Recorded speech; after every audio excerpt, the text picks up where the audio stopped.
सबकी निगाहें टिकी हुई है सरकार पर। क्या धर्मेंद्र प्रधान इस्तीफा देंगे?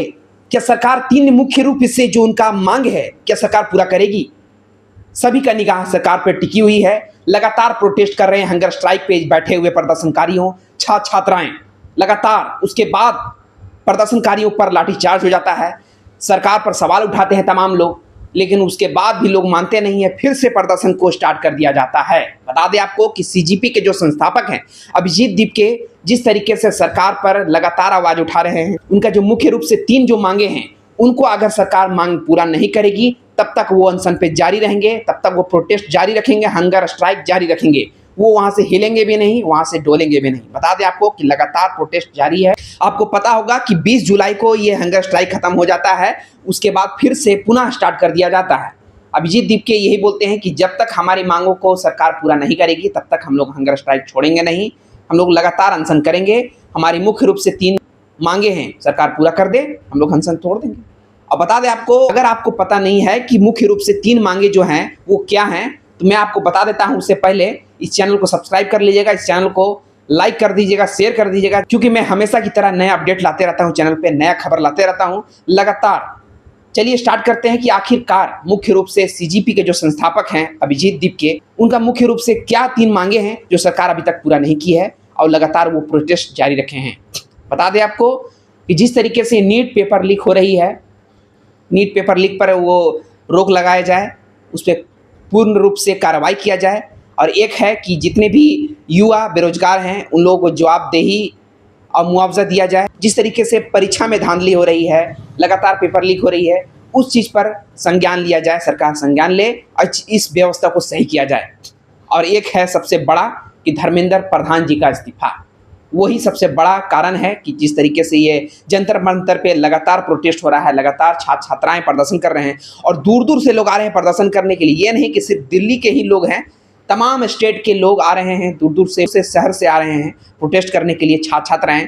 क्या लगता है आप लोग को, क्या सरकार इस चीज़ पे मानेगी? क्या सरकार इस चीज़ पे संज्ञान लेगी? क्या सरकार इस चीज़ पे सीरियसली ले रही है? अब देखना यह है कि सरकार कब तक इस मांग को पूरा करेगी या नहीं। बता दें आपको कि सीजीपी के जो संस्थापक हैं अभिजीत दीपके, वो लगातार बहुत दिनों से प्रोटेस्ट पे बैठे हुए हैं। और एक और हैं जो वैज्ञानिक जिनको बोला जाता है, जिन पे मूवी बनी थी 3 इडियट्स, जिनके नाम पे बनी थी मूवी, सोनम वांगचुक, जो वो हंगर स्ट्राइक पे लगातार बैठे हुए थे। उनका जो हालत था बिगड़ रहा था, उसके बाद सरकार उनको उठा के ले जाती है अस्पताल में इलाज के लिए। तमाम लोग ये बोल रहे हैं कि उनको जानबूझ करके हटाया गया है इस अनशन को तोड़ने के लिए, हंगर स्ट्राइक को तोड़ने के लिए। लेकिन बता दें कि उनका हालत जो बिगड़ रहा था, उसी कारण से सरकार उनको आज्ञा देती है कि जल्द से जल्द उनको अस्पताल भर्ती कराया जाए, क्योंकि उनका जो हालत है बिगड़ रहा है, इसी कारण से उनको लेके जाया जाता है। बता दें आपको कि सोनम वांगचुक वो एक पेशे से वैज्ञानिक है, उन्होंने भारत के लिए बहुत कुछ किया है, ऐसे बहुत लोग जानते हैं। और ख़ास करके उनके सपोर्ट में बड़े बड़े नेता, कलाकार, और बता दें आपको कि हाल फिलहाल में सोनाक्षी सिन्हा भी लगातार वो पोस्ट कर रही है उनके सपोर्ट में, और बहुत सारे लोग उनके सपोर्ट में आए हैं। उनका भी यही मांग है कि जब तक हमारी सरकार इस मांग को पूरा नहीं करेगी तब तक हम लोग हंगर स्ट्राइक छोड़ेंगे नहीं। और तमाम लोग ये भी बोल रहे हैं कि जितने भी लोग जंतर मंतर पे प्रोटेस्ट करने आ रहे हैं, जितनी भी भीड़ लग रही है, और उस भीड़ का फ़ायदा लोग उठा रहे हैं, आकर के नए नए मुद्दों पर सवाल उठा रहे हैं। मेन मुद्दा ये है कि नीट पेपर लीक, परीक्षा में धांधली, सिर्फ और सिर्फ एजुकेशन सिस्टम के बारे में आवाज़ उठाना। जितने भी बेरोजगार युवा हैं उन लोगों को जो परेशानियां हो रही हैं, जो उनकी ज़िंदगी में जो तकलीफ़ हैं, जो उन लोगों के साथ खिलवाड़ किया जा रहा है उनके भविष्य के साथ, उस चीज़ पे सवाल उठाना चाहिए।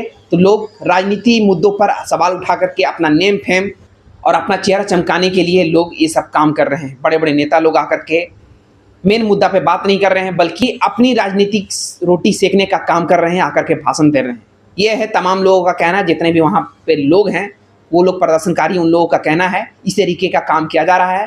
हम लोगों का जो मांग है सिर्फ और सिर्फ 3 मांग है। आप हमारे बैकग्राउंड में देख सकते हैं किस तरीके से लोग जंतर मंतर पे प्रोटेस्ट कर रहे हैं, दूर दूर से लोग आ रहे हैं। मेट्रो स्टेशन हर जगह ब्लॉक कर दिया जाता है, दिल्ली में हर जगह ब्लॉक कर दिया जाता है कि कहीं से लोग आए नहीं, भीड़ इकट्ठा नहीं हो, प्रदर्शन नहीं करें।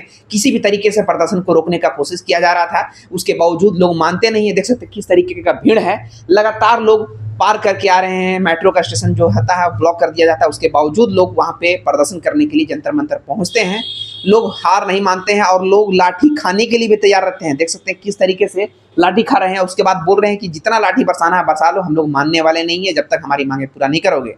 भाई हम लोगों का क्या गलती है? हम लोगों का भाई 3 मांगे पूरा कर दीजिए। हम लोग तो कुछ पैसा वगैरह मांग नहीं रहे हैं, ना ही नौकरी मांग रहे हैं। बस यही है कि सिस्टम में सुधार मांग रहे हैं और कुछ नहीं। जिस तरीके से बिहार में और तमाम जगह भारत में खास करके धांधली होती है, उस धांधली पे सरकार सुधार करे, बस यही हम लोगों का मांग है। अगर सरकार इस चीज़ पर संज्ञान नहीं लेगी, अगर इस मनमानी को मानेगी नहीं, तब तक हम लोग धरना प्रदर्शन करेंगे, प्रोटेस्ट लगातार, हंगर स्ट्राइक लगातार करेंगे। क्या कहिएगा जिस तरीके से ये मामला लगातार वायरल हो रही है, ये सरकार पर लगातार लोग सवाल उठा रहे हैं। अब देखते हैं ये है कि सरकार इस चीज़ पर संज्ञान लेती है, कड़ी कार्रवाई करती है या फिर नहीं, धर्मेंद्र प्रधान का इस्तीफा होगा या फिर नहीं, सबका नज़र है सरकार पर। मिलते हैं एक और नेक्स्ट वीडियो में, तब तक के लिए मुझे दे इजाज़त। Good bye.